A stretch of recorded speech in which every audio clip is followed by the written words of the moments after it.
For some more insight on early morning activity, I'm joined by Rebecca Walser, president of Walser Wealth Management. Rebecca, got to talk about this volatility or the swings that we have certainly seen at the start of June, right? Yesterday, starting in positive territory, pulling back. Today, we were in pre-markets all morning in positive territory, opening now across the board in negative territory, but initially on the start of the open mixed. What's your read on the swings that we're seeing? Well, I think we had a really great week last week, the best week in months. And I think that the market had a really great upside potential of hope, right? We need some hope because it's been really tough, but obviously Jamie Dimon coming out this weekend saying that he's changing his storm clouds to a hurricane. And obviously the quantitative tightening that I don't think people are understanding out there that not only are we raising interest rates, but we're also now starting to run off the balance sheet at a clip of $47 billion a month, $30 billion in actual treasuries and $17 billion in mortgage backed. So these are the things that are really pressuring the market. And then we've got obviously the Russian oil, embargo, and you've got, Biden. Apparently the Financial Times is reporting that Biden is going over to Riyadh and to deal with Saudi Arabia and to see if they can, increase the barrels to make up for 100 million barrels that we're going to be losing with Russia. So there's just so much going on internationally. And then that's all on the verge of, this conflict that we still have between really Ukraine and Russia that NATO's obviously heavily involved in. So the markets just are tight. And obviously ADP was weak. So, we've got all of that happening. It's interesting because I'm hearing you talk, and obviously Jamie Dimon has come out and had this analogy to a hurricane, and that seems to be spooking the market. But fundamentally, all the things that he's talked about have been there for quite some time. Nothing has changed other than, his stance and this analogy of turning into a hurricane. Is that truly enough to move the market, or is there something happening fundamentally different that is truly moving the market from what was? I mean, last week I had people saying maybe this is the bottom, and we had more people saying that. Clearly this week, I think we're realizing that we may have more bottom to go.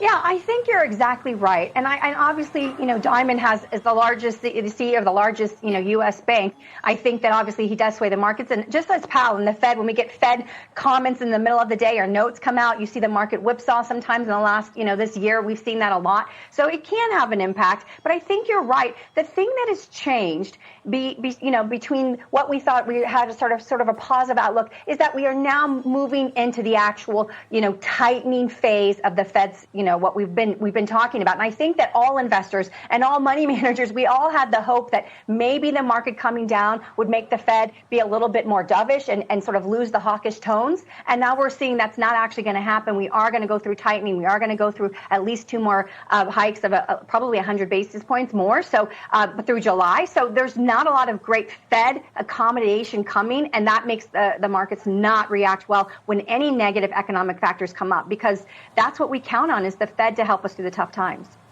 Yes, I mean, that's certainly a fair point. When you look at the Fed right now, to your point earlier, the reality that they're doing two things at the same time, quantitative easing and raising interest rates. And then you look at the context of historically the Fed not being able to manage a soft landing, yet there is somewhat of an expectation the Fed can do that this time around. What's your read on the reality of that? Because I get this read that people have so many different perspectives.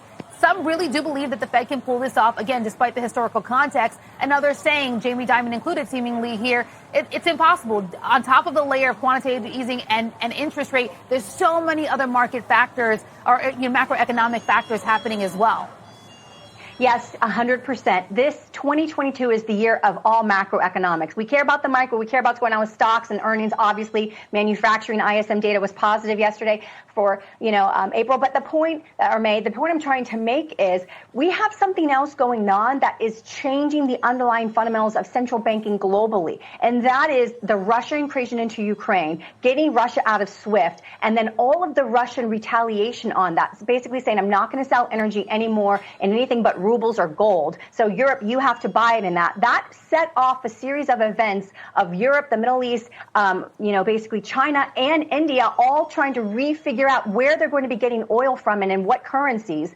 And that is having a huge impact on the strength of the dollar, the petrodollar specifically, because these things, we need the petrodollar to sustain the stability of the strength of the U.S. dollar. And that's being threatened with this Russia-Ukraine situation because of the economic sanctions we placed on Russia. If that wasn't happening, I'd have a lot more hope that the Fed could actually stem the tide of what's happening. But with that extra pressure, we're in uncharted territories, and I do think investors need to understand that.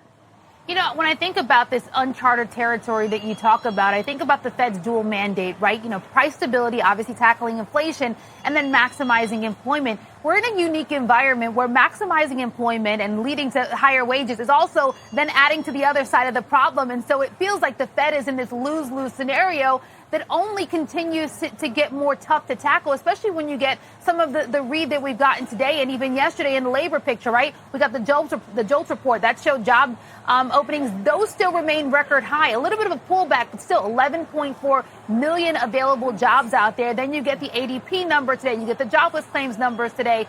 How much more tough does that make the Fed's job? It's so tough because we just do not have the labor force that is going back to work. You know, we had the great resignation last year. 45 million people resigned from their jobs in 2021.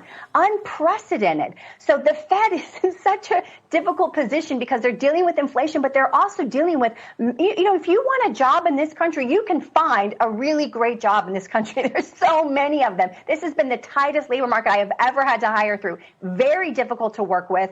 And the Fed has got to figure out, wow, we've got to get people back to work. But yet the real wage growth, if you look at PCE for May, you know, it is growing faster than the actual, real wage growth of 1.66%. So you've got people dipping into their savings, and that can't last forever. I'm hoping that pushes people back to work. But we've got some kind of fundamental underlying problem where people are not going back to work. And so our job numbers job opportunities remain extremely large, yet that doesn't seem to be going down. It seems to be compounding as a problem. And I don't know how these people are affording it with the inflation rates and having to dip into savings to cover all of their expenses. It is the big kind of question mark in the air right now. And speaking of that question mark, obviously tomorrow we're going to get another read, the actual jobs report for May. Just break down what you think we're going to learn in terms of the bigger picture of the labor market. Is it going to be just more of the same that we've already seen this week?